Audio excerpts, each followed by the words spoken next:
hip-hop dance scene, Chuy completed their Bachelor of Arts in Dance from the University of Iowa as a first-generation student.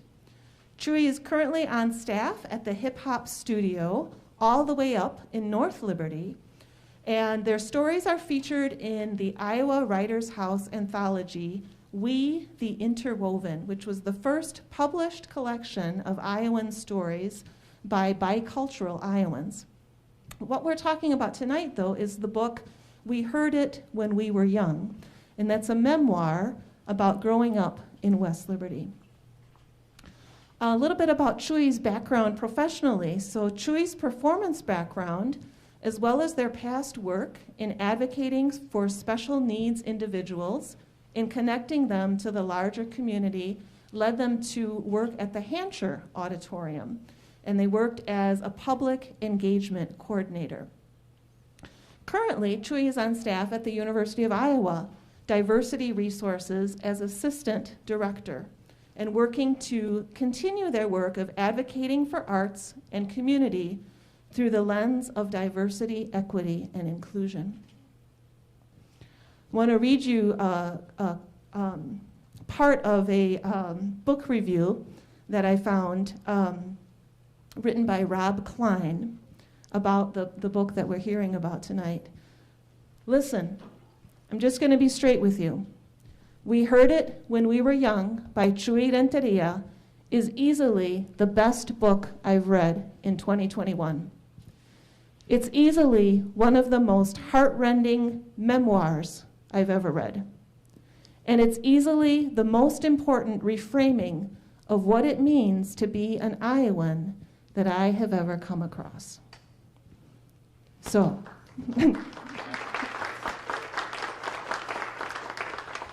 Chuy will be speaking for a little bit, and we'll be lucky to have him read an excerpt of his book, but we'll also be interviewed by one of our Muscatine students, Nelia.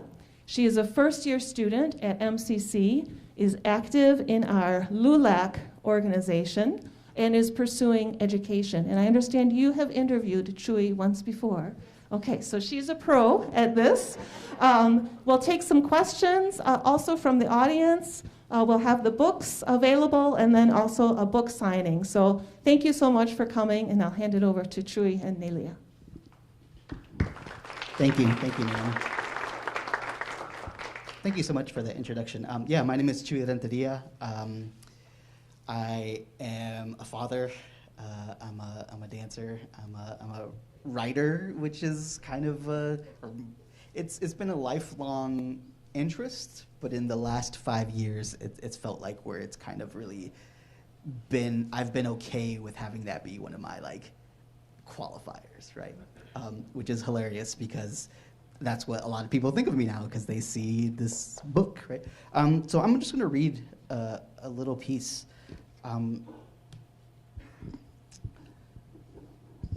So just to tee this up a little bit, so this is the beginning of the book, the beginning of my story, and it's about when we were like 10 or 11 years old.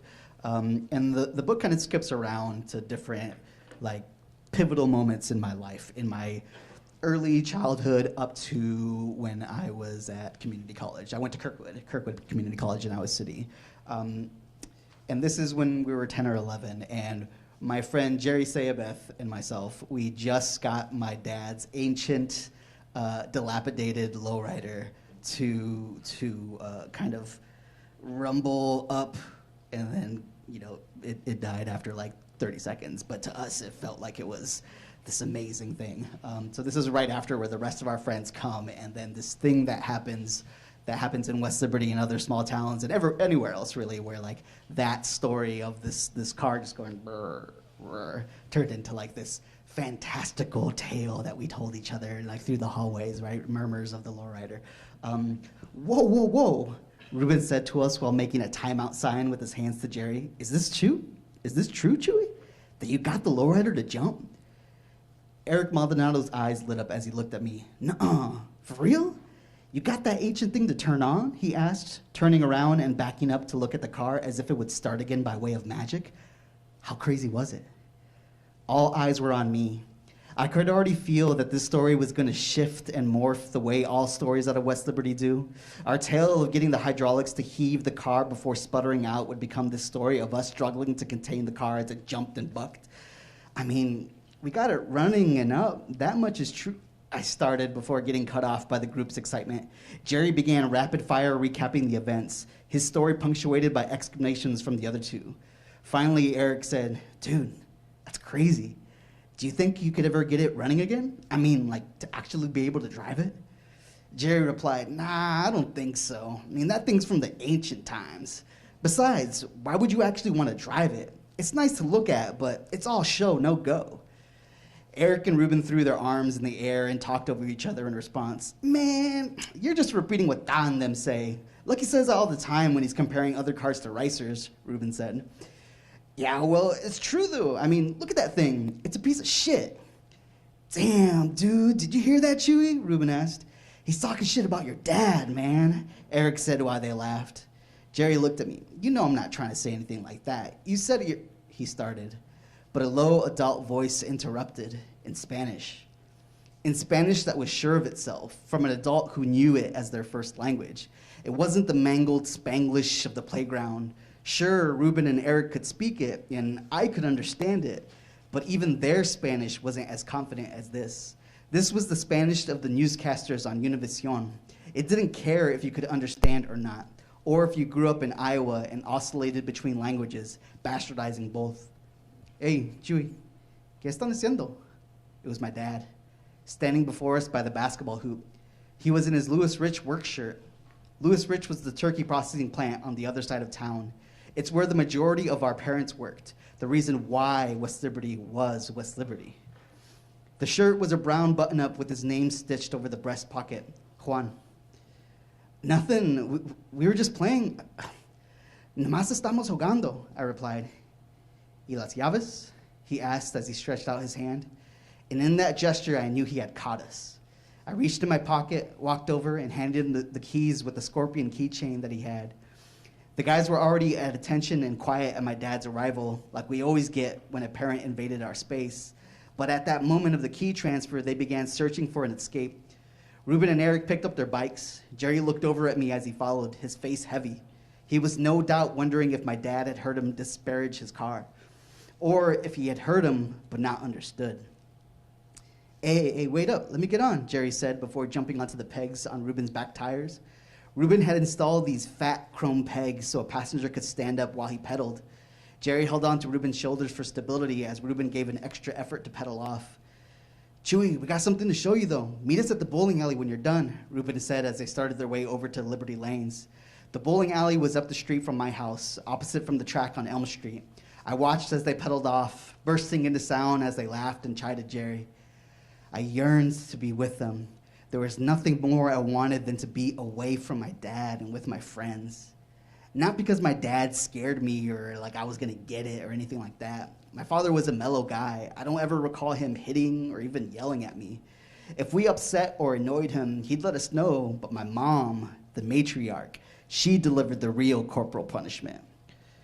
No, I wanted to go because at the time, my friends were all that mattered. And I also knew that what was coming would be awkward and embarrassing. See, my dad and I, we got by communicating with one another in short bursts. Any longer communications stilted became exercises in futility. ¿Y por qué estabas jugando con el carro?" he asked, getting a closer look as he knelt by the dents in the side of the car. I meant we were playing with the ball, not the car," I replied, sounding less defensive and more annoyed than I wanted. He noticed something while looking at the front tire, and I noticed a shift in his tone. "Comenzó?" He sprang up and looked inside the car. I looked at his reflection in the lowrider's side window as I replied, Yeah, we got it to start. We couldn't jump it, but we got it up." I watched my dad's eyes as he searched the interior of the car. His head gears were grinding as his eyes darted from switch to switch. He started to speak faster now. Words cascaded out of his mouth as he noted things about the car. I couldn't quite make out the Spanish. When my dad and I talk to each other in our respective languages, it's slow and methodical to let the other person catch up. These words were too free-flowing for me. There were recollections of past work he had done on the car, things he could still do, things that we could do. Nosotros. Jerry said that I won't ever run again. That true? I saw my dad's reflection smile, a real smile. Not a talk to the lady at the bank for a loan smile, but a genuine one. His lips upturned underneath his mustache to show his teeth. His English was a lilt. Each sentence fragment sounded like a question, like he wasn't sure if it should be a question. Yeah, we can fix it, if we want to, he chuckled. My face grew hot. There was a beat. My dad's smile dissipated as we both stood before the car. Another beat. I could feel my cheeks blush.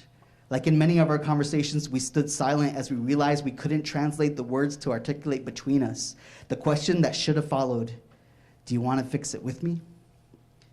My dad was gifted with his hands and his bones. He had a passion for tinkering with cars and fixing up the house. Every weekday after work, he would go straight to the garage and work until dinner. I suspect my dad always had a master plan when it came to the lowrider. The plan was that he and my older brother Johnny would upkeep the car. Plan B was that he and Johnny would fix it up when it fell into disrepair. Johnny shared my dad's talent for working with his hands, but his interests focused on audio equipment and speakers. He could install the audio system into the lowrider no problem, but actually fixing it, that was never entertained, which left me. But I didn't share my older brother's and dad's penchant and proclivity for fixing things. I liked the software side, video games and screens. I couldn't be bothered with the nuts and bolts, the work of it all. The notion of doing manual labor on a car was akin to having to mow the lawn. It didn't matter how cool the car looked. My dad began futzing with the lowrider side mirrors. I took this opportunity to dip out and head inside our house. Full disclosure, when it comes to my family, we don't talk, like really talk, like they do on sitcoms. I'm amazed at the idealistic ways characters deal with conflict on TV shows. If one person is feeling something, they'll corner another person and hash it out. My family, especially my dad and me, we don't talk like that. Some of it is the language barrier, but some of it is just plain old emotional baggage. I don't know if my 10-year-old self comprehended these emotions about my dad and his car. I thought it was about wanting to be with my friends. That's where the adventure and fun were. But I remember walking away from my dad that day and feeling guilty, like I was in trouble with myself for some reason. What happened next with my dad cemented that feeling. Espérate, Chuy. Wait, he said. The image of my dad before me caught me off guard. He wasn't by the lowrider anymore. He was standing by the basketball hoop with his ball in his hand. With the ball in his hand, I noticed his hands as he moved them across the ball before his chest. Want to play? He asked. A beat. I had seen my dad shoot some hoops before. He was as good as I was at it, meaning he wasn't very good at all. I thought about the games at the bowling alley, about what new adventures the guys were alluding to before they rode off. I can't. I gotta go, I said as I walked past my dad, then past the lowrider. As I made my way past the gravel parking lot of the football field, I remember looking back at my dad in the driveway. My cheeks got hot and I got that feeling again, like I had done something wrong. At the time, my dad was 40, an age I couldn't comprehend. I always thought of him as an adult age, like how you always think a person is forever, how you always think a parent is forever 65 years old, until you look at pictures and realize how young they actually were. But I remember how he looked then when I glanced back at him, how old he looked, how sad he looked. I turned back toward the bowling alley and doubled my pace. All right, I just have one more little paragraph. Here's the truth a lot of first-generation kids grow up with. They assume they're smarter than their parents. It stems from language barriers, communication issues from parent to child. It's in the same Venn diagram of horribleness that could occur when someone in the wild talked to our parents. I recall people getting annoyed at our parents, raising their voices as if they were talking to children, grocery clerks or teachers, coworkers and bank associates. We internalized that young, saw how people treated our parents like they were beneath them. I'm not proud to say it rubbed off on me. Thank you.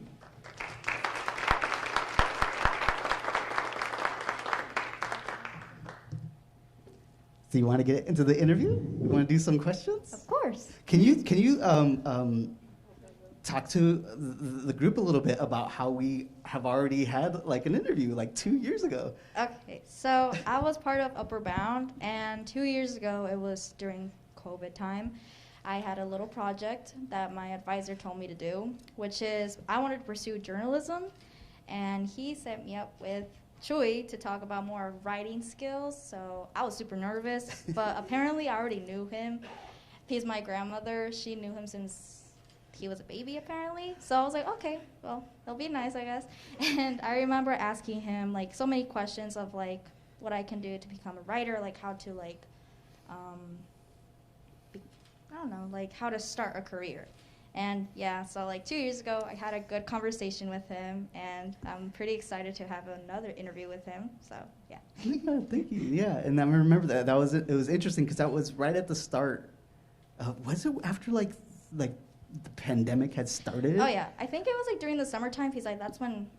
Oh yeah, that's what it was. But I remember it was still kind of like unique to be on Zoom. Like to me, like I was kind of like, oh, this is cool, you know, like because I was in South Dakota at the time. And it was like better because it was like through Zoom, so I was like, you know, trying to act cool, like trying to act professional because like in the other Zoom chat, it was like my advisor, and I was trying to be professional because I'm like, okay, I better have some good questions for Chuy because I'm trying to set up a good impression, like, you know. So now I'm here back again, still a little nervous because this is in person. So yeah, so. Wish me good luck with these questions. No worries. And do you want to like introduce yourself and tell the folks who you are? Hi, I'm Nailea Verdines. I graduated from West Liberty High School, so if you know me, hi. I'm pursuing a teaching career. I'm a freshman here in Muscatine Community College. I'm planning to transfer to maybe the University of Iowa or the University of Northern Iowa. Still thinking about it, so. And I like to read a lot. That's awesome. Yeah. Give it up. Okay. Let's start with the questions now. Cool, yeah. In your own words, who is Chuy Renteria? Okay, we're going to start off with like the hard ones. No, it's funny. I've been getting this question a lot. Like, you know, doing like the rounds for like interviews.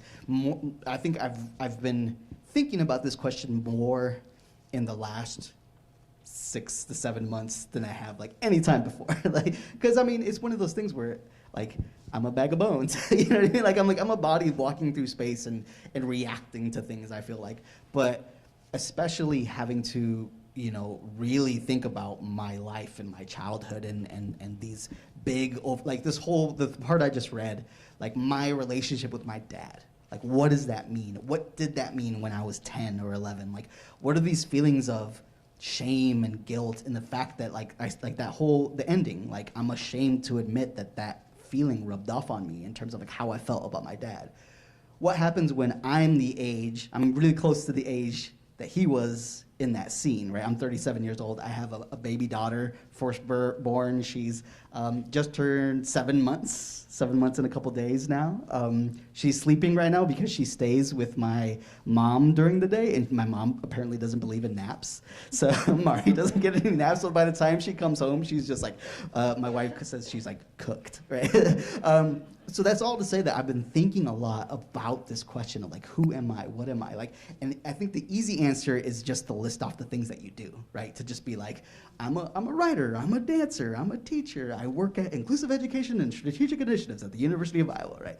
But getting past that, I think it's like my relationships with people. Like I would describe myself by my relationship with my daughter, with my wife, with my community. And that community piece, like it's funny to say like this is a memoir, because I think when people hear that, they think it's a very like, this is about me, which it is. It's about my story, but at the same time, it's very much about West Liberty, or like West Liberty, Muscatine, because like my parents met in Muscatine after they both immigrated, right? It's about Iowa, it's about America, right? So it's thinking about my relationship to others and how I can help them is what has been really coming up to the forefront of it. Which if you would have asked me when I was at the time of that scene from 10 years old all the way up till like when I was 30, I don't think I ever would have like, and it's not that I didn't care about community, but I didn't think I like, it was so integral to my identity as it is now. And maybe that is getting older, maybe that is having a daughter, maybe that is seeing my friends and I grow up and us realizing the weight of a lot of things that is happening, especially in this state, right? Like, what can we do to make things better? And that's my answer for today. It changes. It's also going to be like, yeah, I like today I feel like, you know, I'm a person just trying to get by in this pandemic world. Right? So like every day is like a new person, or? I think so. I think another interesting thing is I've been coming to terms with getting older as a dancer. It's really interesting to me, right? So I talk about it in the book, but I grew up as a break dancer. Like I started there was a big scene here in Muscatine too, like The Edge in 2001. That's where people are laughing because like I remember that's where all like the breakers would go, and we started and the retirement age for a dancer, like by the time you're 25, like your body is like done, right? Like, and I'm still going, but it's definitely like my relationship with dance has changed so much. Like I don't think of myself as like, if I just practiced for like 6 months, I could be the best in the world. Now I'm like, I can't like stand up from the bed the next day, you know? So I actually have been having lots of conversations with people nearing retirement age. Like my dad's past retirement age, but he's still working. My father-in-law just retired a couple months ago. And I actually can relate a lot to them because as a dancer, in a way, we have to retire at 25 to 30, right? So my relationship with who I am as a dancer has changed, and it's been a very humbling experience because I have to, like, today I have to wake up and say, like, I can't go back to when I was 18 and be that. I have friends who are some of the best dancers in the world. If y'all don't know, like breaking is going to be in the next Olympics in Paris. That's cool. And I have a friend who is like has a really good shot of being in like the American Olympics team for breaking. And I realized like that's not me. You know, like I just and it's humbling and it's kind of sad, but it's also like just reality, right? So. Yeah. Okay. When did you begin writing this book? It was right around the time that we talked last. So I remember when I was talking to you. So maybe time is so weird, y'all. Like after the last like 2.5 years of this pandemic, it's like what is a month versus 3 months versus a year? Yeah, I signed the contract. The way that I can relate things now is that spring break in March when everything shut down. It was like that year, so that would have been 2020. Yeah, and so I signed the contract in 2020, and it took me until November of this past November of 2021 to get it out. Wow. That's pretty cool. Yeah, I mean the thing that I tell the people that even before we signed that contract, so we signed the contract in 2020, it was a year before that I had got into the first conversation with this is published by the University of Iowa Press, and it was a year of coffee shop talks, of going back and forth, of saying what should this be, how should we present this, and it was a year of sometimes intense negotiations. Like that's the best way to describe it. It was negotiations, and I'm a very stubborn person. And the University of Iowa Press has they're a small press, so there's certain things that they need to do that they can't take a risk like other big publishers can. Not that they do a lot, but they have the capacity to, right? So for them, it's kind of like what can we do to maximize the profits, to maximize the name, to maximize our reach in this kind of like academic setting as well. So yeah, there was a lot of there was a year of talking and just being like, what does this need to be? Which sometimes that wasn't the most pleasant. So yeah, and I think you have some questions that I can get deeper into that. So yeah. Like in every book that we read, there's always like a theme. So what is the theme of your book? Oh, that's a good question. There's a couple.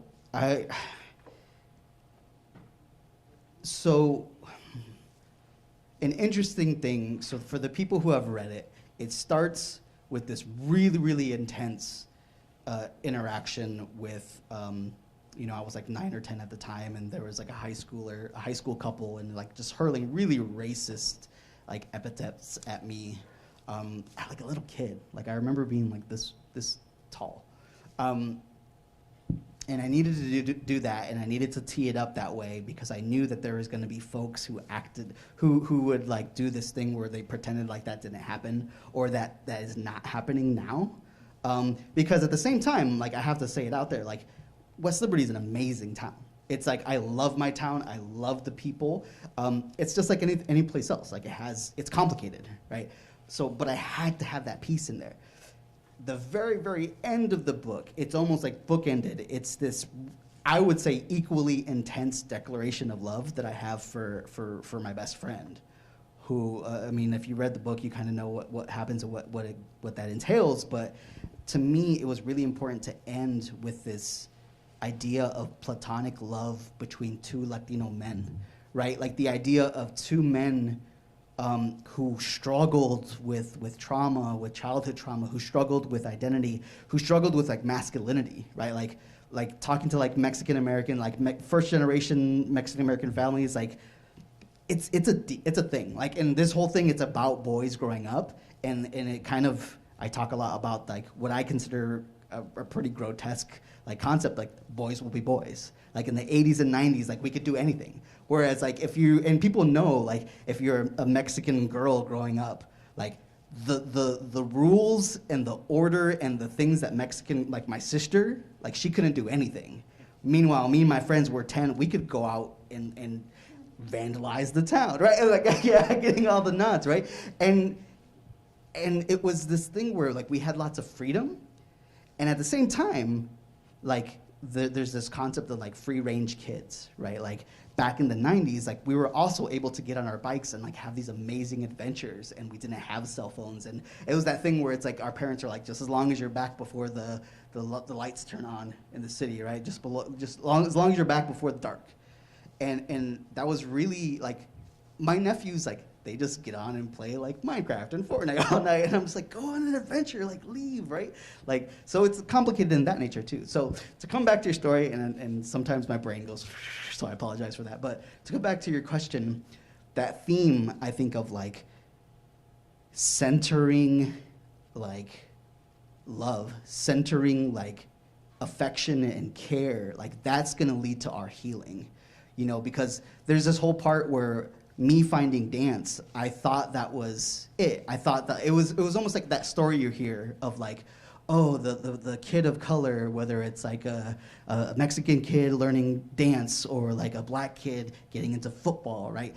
They're gonna pull themselves up by that. And so that kind of subvert that, because that seems like my salvation, but it actually leads to a lot of trouble. And like that whole end of the book is me kind of coming to terms. So instead of being this activity that helps me, it's like going to therapy, getting medication, talking to my family, like actually getting to the root of trauma. And so, yeah, I mean, one theme can go all over, so yeah. What do you want us, like the readers, to get out of like your book? Yeah, I mean, there's that one. Also, like, there's lots of joy. I think the interesting thing, like doing interviews with folks, like the really, really intense stuff bubbles up, right? Like, I mean, and it's by design, a lot of it. Like I needed to start off with that. Also, it hooks a reader, right?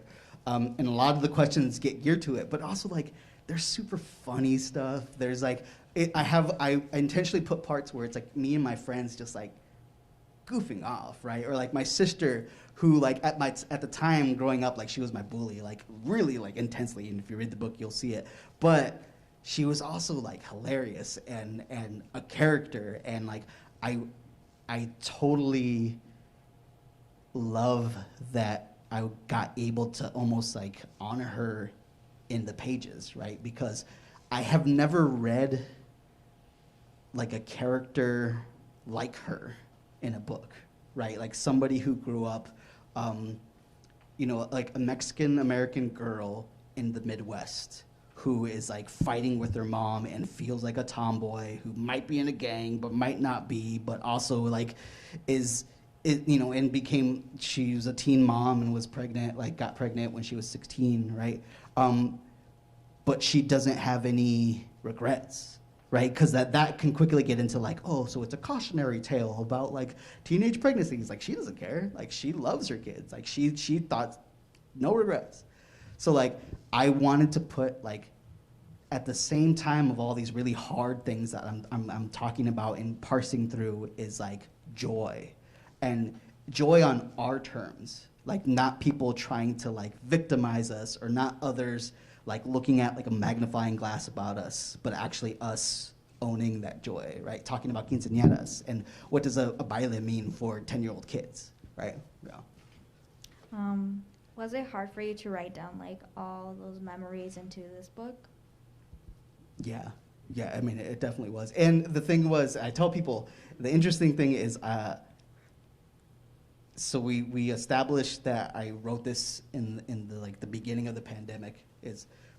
And at the time, I was working at Hancher Auditorium, which is a performing arts theater, and it was it was dark. There was nothing happening. So there was literally, I don't know how many days we were like in lockdown because there was nothing to, like we couldn't even go out into Iowa City. There was nothing. Iowa City, it hit us really hard, really fast because there was like a group who went on a cruise and came back, and then there was a karaoke. There was a karaoke host who had it, and if you imagine like a karaoke guy being like, the next person come up, here's the mic, the next person, here's the mic. So like all of a sudden within a week it was bah. So Iowa City, like it hit us really hard, really fast. And so we were like, I didn't leave my house for like 50 days. And so everybody's like, wow, you have all this time to write. It must be like amazing. And I was like, this is the hardest thing that I have to do right now. Because it's like, we're dealing with trauma. We're dealing with fear. Like if you're looking like Maslow's hierarchy of needs, like we didn't have the base, like, am I comfortable with just like, the day, is my dad and my mom gonna be okay, like all this stuff. And so it was like all this kind of real life at the moment trauma. And then I asked like people, basically I tasked myself, be like, okay, now I'm gonna go to my laptop, gonna go to my notepad, and I'm gonna go back to this trauma from when I was 11, 12, 13, these really intense, sometimes like physical trauma that happened to me, which was like, you don't really think about it a lot. Like there's times where you literally like shut it off. You're like, you don't want to think about those bad feelings. So like to sit down and be like, no, when my sister threw a battery at my eye and like I still have scarring under my eyelid from it, like what did the room smell like? Like what did the like air feel on my skin as I was screaming, right? Like what were the sensations that I saw when like, the stars in my eyes, like, and to like get that deep into remembering is really, really hard. Like that is one of the toughest things about it. I mean, and there were times where like I was exhausted, right? Like just not even writing, just kind of remembering and just being like, I have to, play video games for an hour. I have to be away from people. I have to like listen to music and sit down because like this is hard. Yeah. So no, yeah. To answer your question, yes, it was. I think I remember like one of my few questions 2 years ago was like, how many hours do you like work on like writing? And I remember I think you said 5 to 7 hours sometimes on the weekends. Yeah. No, yeah. No, that's a really good like people. I think people are really, really interested about that because it's.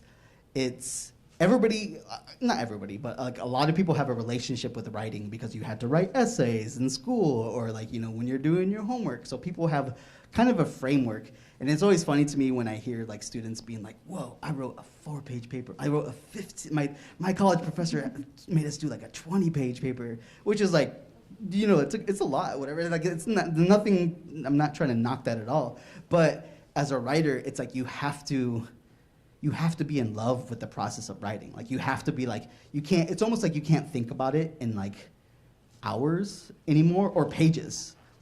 Or like drafts. People would ask me like, how many drafts did you do? I'm like, I don't even remember. Like, like maybe 12, right? And it's like, how many hours, I asked my wife, I was like, how many hours total did you think I spent like devoted to this? And like, I couldn't even really come up with a number, right? It would have to be like, like 6 months worth of like 40-hour work weeks, right? You mean like really, really getting to it, because it's like a job. You have to do it. Oh yeah. That's a lot of hours. Yeah. How would you describe our hometown, West Liberty? Oh, that's hard. How would you describe it? Do you mind if I asked you? Oh, okay. I'm interested. I'm sorry. Like this is totally like we're going in uncharted territory. I get this a lot, that I'm basically related to the whole hometown, which is kind of true because most of us are from Ignacio Allende, so that's where we practically know everybody, which is really nice because it feels like a really safe place. But also, like, for me, everybody knows everybody, and I feel like that's like a type of pressure that everybody holds, especially with me, because like everybody knows my parents and where they work at, so you're trying to have like a good impression to like impress them, and they're like, oh, this is Mayra's daughter, like, and now that I work at a bank, they're like, oh, you're betraying your mother, you don't work at West Liberty State Bank, I work at Midwest One. So like practically everybody knows me. So like I guess that's like one of the highlights of living in West Liberty is like everybody knows you and you just know how to talk to them. Like you're not trying to like be cool, like you can just be yourself. Mm-hmm. So that's my answer. Yeah, no, that's a good answer. No, I love that. I agree. Yes, yeah. Everybody knows everybody. Everybody knows everybody's business. You know, like it's a small town, and I mean that's one of the questions I had. As like, what was the reception to the book, or like, have you gotten any, friction from folks? And I'm like, yeah, of course. Like I changed some names. I didn't change other names, for various reasons.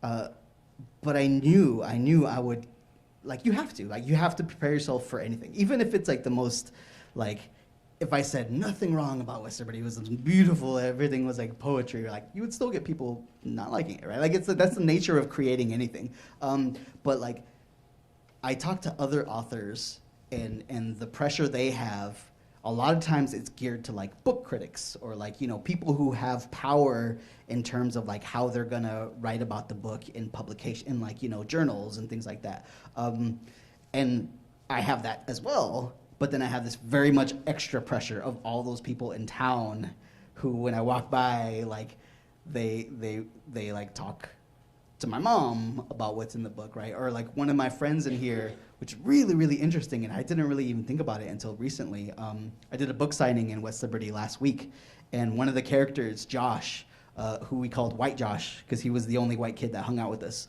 at the time, the token white kid. He told me that his mom, because they're still in the town, his mom got like calls from, like she got a call from a lady in her church group, and her lady was like, did you know that your son did this stuff?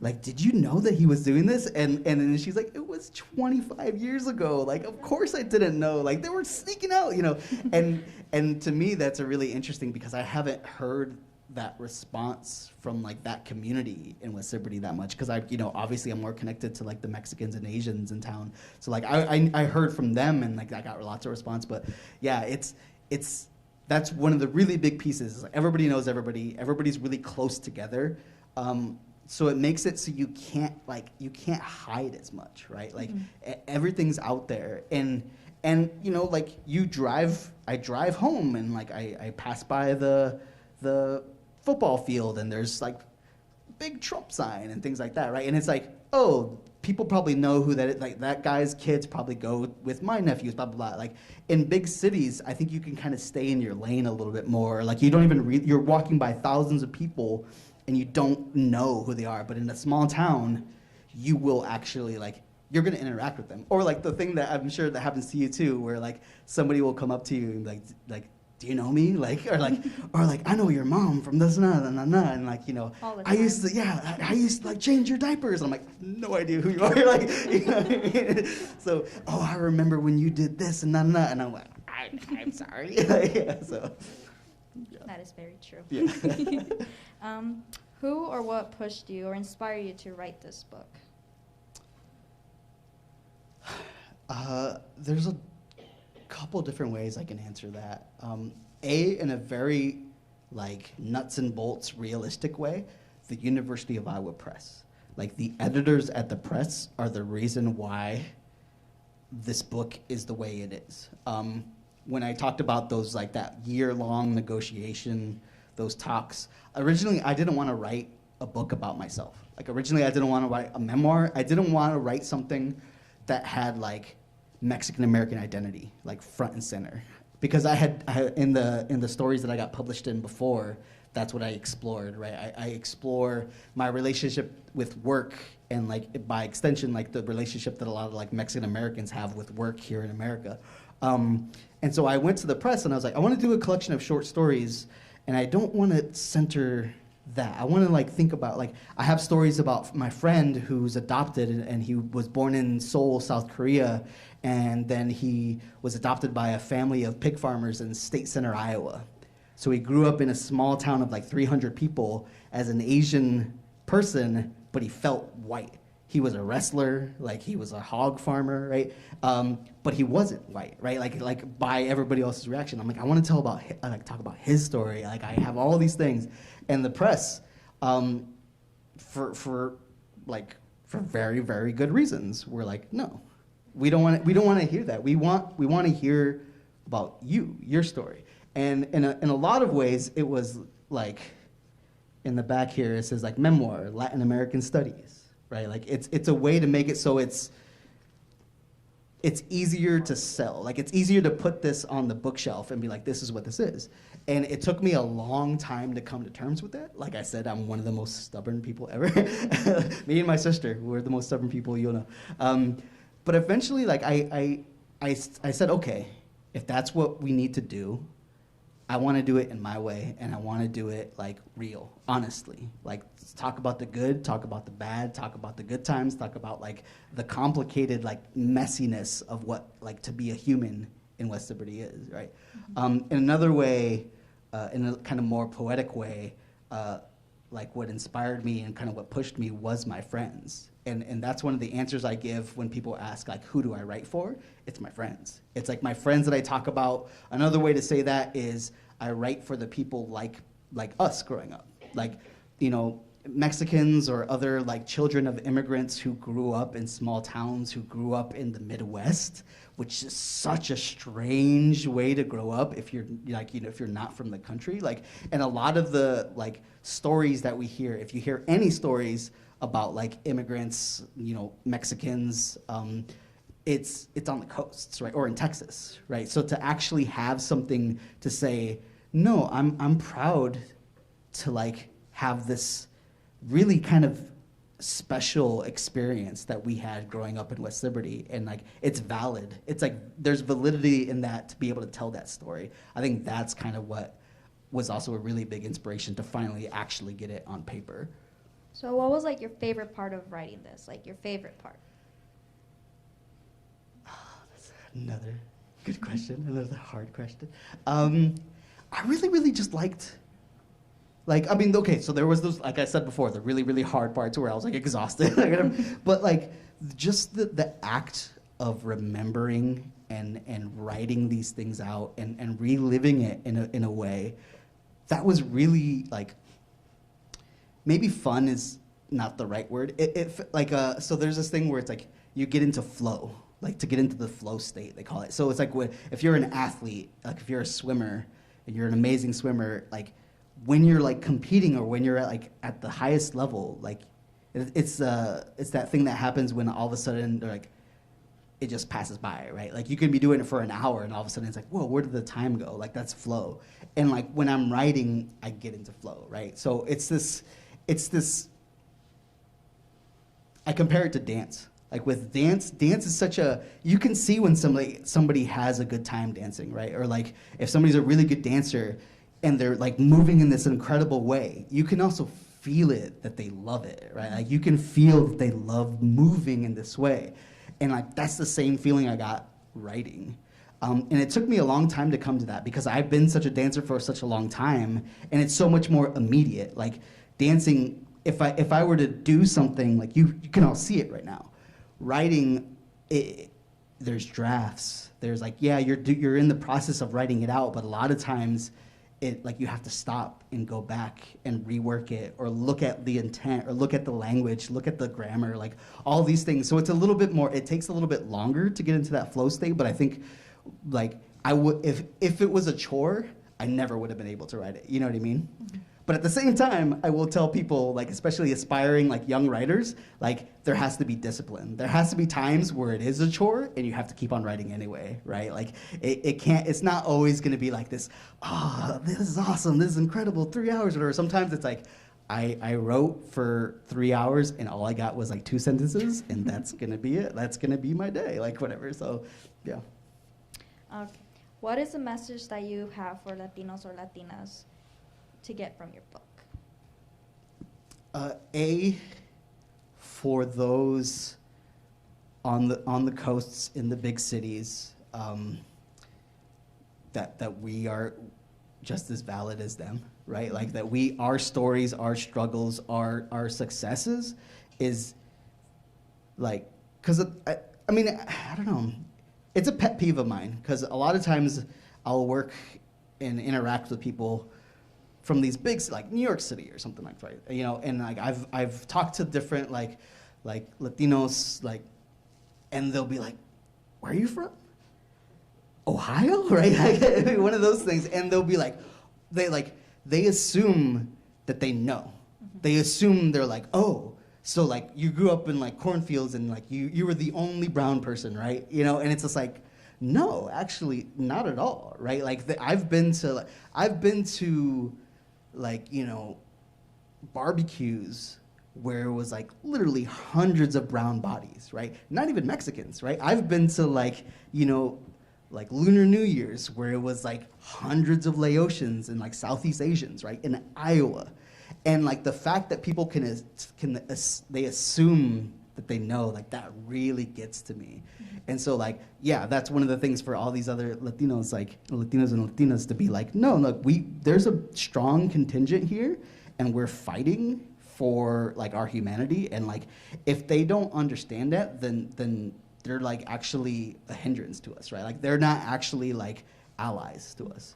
And so like, that's what I needed to do. I needed to like have this be in here. Because another story is that when I was younger, I remember I got into a writing camp and I wrote a story about like, oh, these like kids, like Mexicans and Laotian kids, and it's set in LA in 1992, right? And I wrote a story about a kid and his grandpa, and they're Mexican, and like the kid doesn't understand Spanish and the grandpa doesn't understand English, and it's set in Brooklyn, New York, right? And a teacher came to me and was like, you keep on writing about like New York City, you're like you're setting your characters in New York City and LA, like have you ever been there? And I was like, no, right? Like why don't you have them set in like Iowa?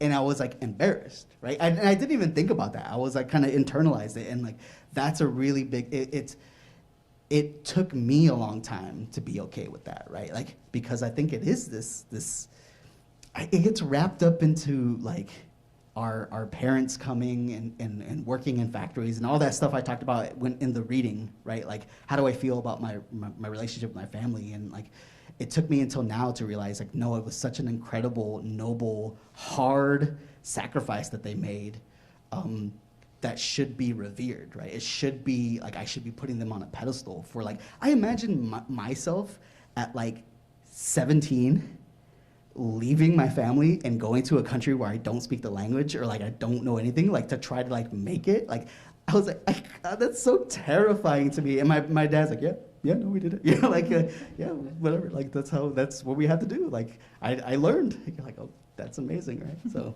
yeah, I mean, that's the big one. That's the really big one. Do you have any projects further in the future? Yeah, right now, funnily enough, because I've talked so much about like me, like kind of retiring from dance. Right now, I'm dancing. I'm dancing a lot. I'm dancing so much that I'm like getting calluses on my hands again, which hasn't happened in like years. I dance with my daughter. There's a video, I wish I could show it. There's a video of her laying down, and she's 7 months. And when I'm moving and I'm dancing, she's dancing with me. And then when I stop, she stops. When I dance, is the cutest thing. And like, I have to fight that urge to be like, is she gonna be a dancer? Can I, you know, like, but I think there's a part of me that's like, I want her to know that I could do this, right? I don't want, like, kind of like the lowrider. I don't want it to be like, oh, the entire time this lowrider was just this old ancient thing that I heard stories about it jumping in the parades, but I never saw it. And like, in a way, I want my daughter to feel that about me. Be like, no, you're an old man. He could, you know, like he could do these things. So right now I'm dancing. I'm doing lots of workshops with writers. And I asked them, I was like, what's your relationship with writing right now, like today? And a lot of it's like, oh, you know, like I'm struggling with this piece or the themes of this. And none of them say, I don't have a relationship. None of them say like, I'm not writing. Even if they haven't written like in a week, right? Because it's such a scary thing, I think, with writers too. Like the idea of writer's block. Like dancers don't have like dancer's block. You know what I mean? Like it's not that thing, but I think with writers it's such it gets tied up in your like ego and your like your anxiety. And I tell people, so I ask workshop people, I'm like, what's your relationship with writing? And they'll say it, and then I'm like, okay, for me, like I don't have one right now, today, this week. And that's fine. Like, cause I know I have some stories that I want and I need to, I'm a very like, once I have an outline, and I think I remember talking to you about this when we talked last time, where it's like, I very much will have an outline, like beat by beat, chapter by chapter, and I need to have the whole arc. And sometimes it might change while I'm writing it, but there needs to be a blueprint and go. And I have those in my head, I just haven't got to like that time.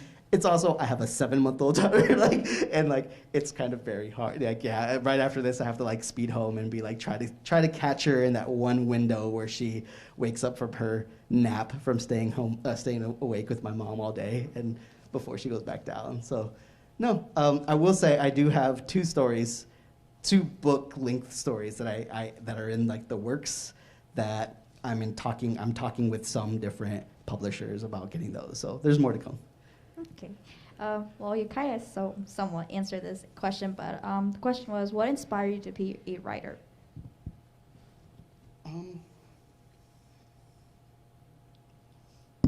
When I was 14, if you would have asked me, what do you want to be when you grow up? I would say, I want to be a writer, director, actor, like Quentin Tarantino, I would say. I want to do it all. And it wasn't until that anthology. So what happened was I graduated high school.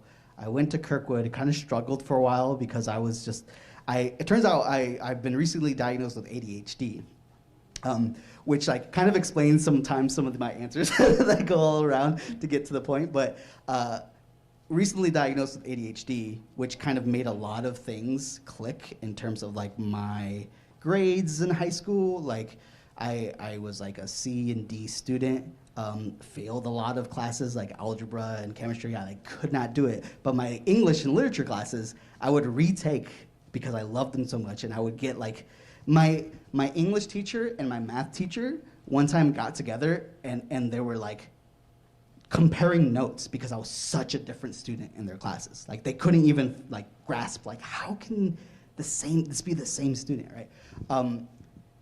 So what happened is I graduated and I thought I had to choose. I thought I had to choose between dance and writing, which my advice to any young person kind of trying to think about what they're gonna do after they graduate is like, you can be both.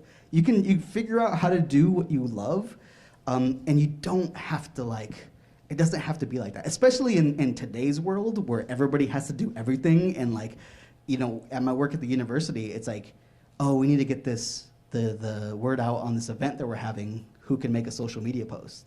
Oh, I can go on Photoshop. I don't know how to do Photoshop, but I'll learn it. You know what I mean? Like that's the world we're in right now. Everybody has to be like, just like multifaceted, right? So I thought I had to choose. And at the time, I was like, I'm dancing every day. I haven't written anything in a week. I haven't written anything in a month, in 2 months. I must love dance more, is what I said. And I think that's why I come back and I ask these young writers in workshops, what's your relationship with writing? Because it's okay to not have written anything for a week or a month or 6 months or a year. Because as long as you can sit down and you can like, if you have a story to tell and you have the discipline and the motivation to get it out, you're a writer. Same way if somebody like gets up in 2 steps, you're a dancer. You know what I mean? And I think that like, because I talk to a lot of people and they see this, they see the book and you're like, you're a writer. But if I didn't have that, it would feel different. You know what I mean? Like, I think people get so caught up in this, like, kind of tangible, like, it has an ISBN number, you know, like, things like that, right? Like, people who self-publish on Amazon are like, well, they're not as real of a writer as, it's like, no, if you're writing, you're a writer, right? Mm-hmm. So, that's, all of that is to say that I'm at a place where I'm comfortable with who I am. I recently heard somebody say, like, when I go to sleep, like, this is a horrible imagery, but it is what it is. Like, I go to sleep and I go to sleep so like deep that there's like drool, right? And like, because I'm comfortable with who I am, and like I feel I'm kind of there. I'm there at that spot, and kind of bringing it back full circle. I don't want this book just to be like my story, right? I don't want this book just to be like, cool, I told the story, I got some cool accolades, like my pictures on this, like I made some money from it, not a lot, but I made some money from it, and that's it. Like, I think now it's like, what can I do to like have other people, to bring other people to I went through the door, how can I keep the door open for other people? You know what I mean? Like people like you, people like like my nieces and nephews who are growing up in West Liberty, that like, especially now, like growing up with the last 2 years where they have their academic paths rocked by this pandemic. How do we help them in a real way? And that takes money, that takes resources, that takes time, that takes empathy, and that's where I'm at right now. Yeah. I remember, like, 2 years ago, I asked you the same question, like, what inspired you to be a writer? You told me that you like dancing, and you combined it with writing, and that's how, like, it, like, created, like, this beautiful thing. Mm-hmm. And, like, you kind of, like, told me that I should do the same, because I remember I told you I wanted to be a writer, and I was dancing back then, mm-hmm. And you told me that I can just combine it together. Yeah. And you wanted to be, like, a romance writer, right? Like, yeah. Yeah. And now you want to be a teacher. Yes. It was a difficult decision that I made, but somehow, like, I kind of, like, knew from the back of my head, but I just didn't want to, like, say it. Because, like, there were so many English teachers who I, like, became friends with, and, like, they knew me, and, like, they understood my writing. And then some of my poems were published by the anthology, I think it was. Oh, nice, yeah. And it was, like, 3 times, so it was kind of cool, and it was a great feeling, but somehow I just like to, like, I knew that I wanted to, like, show these to, like, my future students, tell them, like, oh, you can do this, and just inspire them in a way. That's awesome. No, that's so great. And it's like, my wife's a teacher. She teaches K through 4th grade art in West Liberty. And it's a hard job. Like, some of the stuff that she talks about, like the things, as again, especially right now with this pandemic, it's really, really difficult. And like, my wife is white, and like, even kind of getting past that, like being a role model to kids, like in West Liberty or in Iowa, like, is such a big thing, but also to like be somebody that they can see themselves in is really, really huge too, right? Like, I don't know, I'm curious about like your experience, but like, it wasn't until maybe I was in college where I actually had a teacher who was brown. You know what I mean? Like a teacher who wasn't white, right? Mm-hmm. Which like, that gets into a lot of conversation, you know, but I think it's a thing, right? Like that's a significant thing. If like I never had a teacher until I was 18, 19, 20 who looked like me, who knew what I was talking about when I talked about it. Even then, I don't, like, they weren't Mexican, you know what I mean? Like, it's like, so then it was still not the same. So like, it's, even West Liberty to this day, it's tricky because they have the dual language immersion program, yeah. Right? Half in English, half in Spanish. A lot of the teachers are like teachers from Spain, right? Who are here on kind of like a like a not work study, but it's like they're here on a program, so they're here for like 2 years and they go back to Spain. And like there's tension because like the Spanish that they teach in class is not the Spanish that we talk in West Liberty, right? Yeah, everybody's like, no, and it's like they have like a lisp and all these things, and it's different, right? So like even that little thing is a complicated extra layer to it, right? So no, I totally am like stoked that you're like pursuing. Thank Yeah, you. yeah.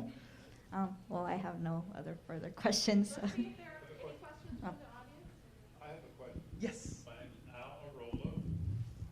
I'm a second-generation immigrant. And the question is concerned with for 77 years I've been a member of the white privileged class. Some of us have been to see ourselves as having the benefits of a life that we haven't earned. And as I've lived this life and becoming more aware of the tremendous tensions in this country between black, brown, green, yellow, orange, purple, what can I do, what can we do to start bringing ourselves closer together and recognize the tremendous difficulty of racism in this country and how to begin to really eliminate it in a real, in a matter of curiosity. How do the white members of this community, how are they reacting to this significant change in this body politic? Yeah. Somewhere in there, there's a point. No, yeah, no, I can work with that. It's really important to admit that I have privilege too, right? Like we have privilege. Like everybody in this room has different types of privileges. Like being privileged is not a reflection of your character, right? Like, and it's a simple thing to say, but I think that that becomes the conversation, right? And so if you can admit that and you can see that and say like it's not a reflection of your character, it's just the way like, you know, the cards are dealt, then you can kind of remove yourself from that kind of like really loud discourse and just be like, okay, no, like I have these resources, I've been afforded this. Like my wife, her dad was a doctor. Like she grew up very privileged. We had lots of conversations about my childhood versus her childhood, and she is one of the like most sincerely like empathetic people I know, right? And so it's like it's not a reflection of your character. So once you get past that, it becomes how can I listen? Like that's the really big thing. I think we're so caught up, especially now with like social media. That might be my first thing, like get off social media. I need to get off social media too, right? But like social media, the way it's set up is like everybody has a platform where they can like talk. They can just amplify and talk out.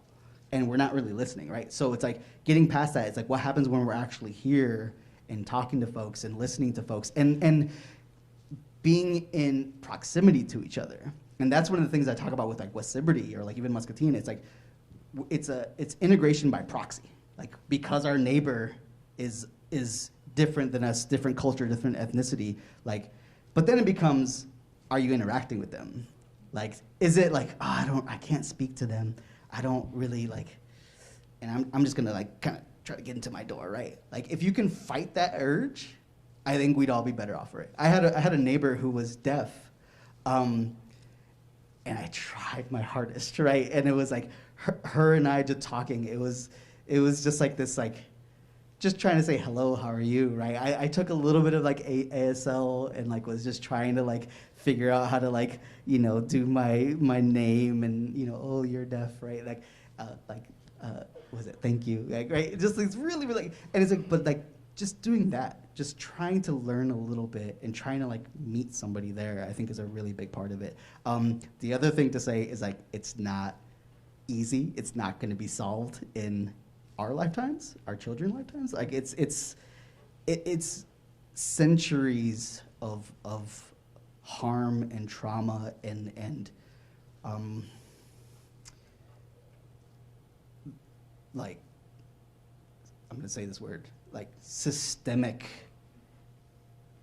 pressure from different systems that has caused this. So like being aware of that and knowing that that's what we're fighting against is part of like the issue, right? Like if we can understand that, then it becomes a little bit more.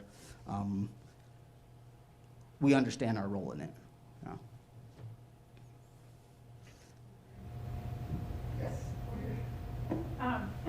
Chewie, you talk a lot about the shack, okay?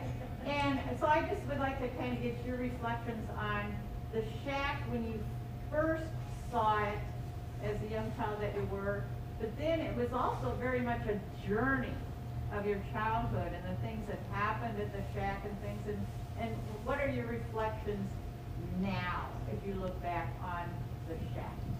So the question was about a location in the book that we dubbed the shack, the party shack, and that was like a little rundown garage that my friend Ruben, it was at Ruben's house, and we kind of made it into our clubhouse, our like hideout, our place to be away from the adults and everybody else, and it was our place, right? Like we like repurposed like old couches, and it was like this really like it had like a really nasty carpet, and it was like stained, and we're like, this is amazing, we're all, you know, we like put like a little, we got like a, Ruben got like like 100-foot extension cord from his house to the garage so we could like play Sega Genesis and like, you know, on the TV or whatever. And my stance on it now is complicated because, and this is the conversation I had with my friend Josh Gingrich, I should say, white Josh. Nowadays, because he told me the story of he had a nephew who was like 13. And the thing with the shack is like that was when we were like 10, 11, that was like a place to play Sega Genesis. And then when we got to like 12 or 13, that was our place to drink, to like get drunk as kids. And that's the other really big thing about this book is like small town issues with alcoholism and like immigrant issues with alcoholism. And Josh told me a story of like he was talking to his 13-year-old nephew, and he's like, "Oh, you're 13? Oh man, you're probably getting into so much trouble. Like, you guys drinking and stuff?" And his nephew looked at him like horrified. His nephew was like, "What?" Like, dude, I'm 13. Like, play Minecraft. You know what I mean? And yeah, it was like that. It comes back to that conversation of like the free range kids. Like we had the freedom, and I mean, our parents were just busy, and we took advantage of the language barriers, and like we were just sneaky, right? And so we had this big freedom, but we also were like doing not good things, right? So now thinking about like my daughter, thinking about my nieces and nephews, and I'm like, definitely not gonna, you're like, no, you guys aren't gonna have a supervised shack that you're gonna have like sleepovers and like all throughout the summer. Like, no, that's nothing. And at the same time, it's a complicated issue because like I have such fond memories of it. Like I am nostalgic for that feeling, right? If there's a way to make it so we could have like kids that go out into the town and throw away their cell phones and get adventures on their bike without that trauma or without the substance abuse stuff, like that would be amazing. But I don't know if that's possible. Hey, Chuy. Yes. Just a question about what authors and books inspired you the most when you were in high school, and then your evolution towards becoming a writer that really changed your mindset, perhaps? Good question. Yeah. So the question was about like authors that inspired me in high school and onward, and that credit goes to my English teachers. So in the dedication, it's to Stephanie Cromer and Carol Clark, who are my high school English teachers, and specifically Mrs. Cromer, who she teaches here in Muscatine now, and I visited her class, all of her classes. It was like from 8 until 3:30, and I got home and I was just like, oh my God, my feet hurt. And my wife was like, yeah, right, your feet hurt. Like one day I'm doing it. But Mrs. Cromer, like I was telling, I took it multiple times, her class. So like the first time, like we did like Huckleberry Finn and like Shakespeare and stuff, because that's kind of like what she had to teach. And then when I took it again, she's like, okay, you read Huck Finn, read this. And she handed me A Lesson Before Dying, which is a story about, it's a black author, and it's about this black teacher, and there's a black character who gets wrongly accused of murder, and he's basically getting, like, his trial is coming. It's kind of like there's parallels to like To Kill a Mockingbird.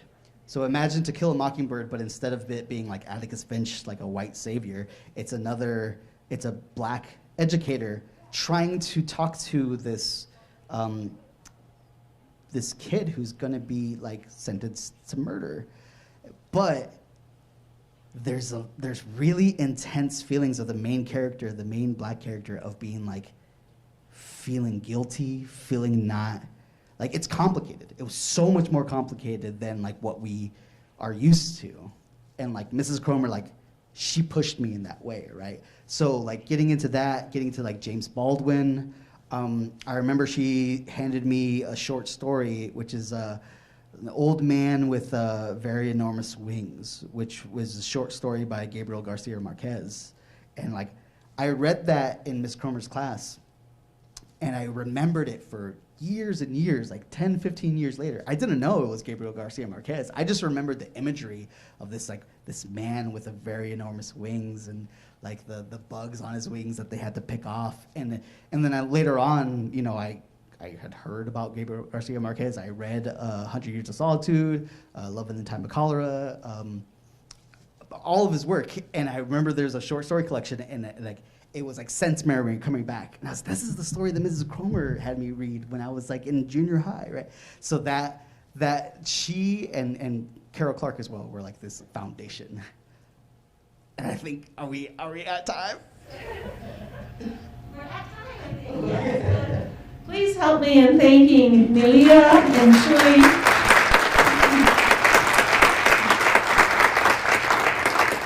Sorry if I went over. I can talk. So. Yes, no, and we want to give you some time just to enjoy each other's company, talk to Chuy personally. A reminder that our bookstore has stayed open for this event, and they have Chuy's book. I know that some of you have brought your own copy.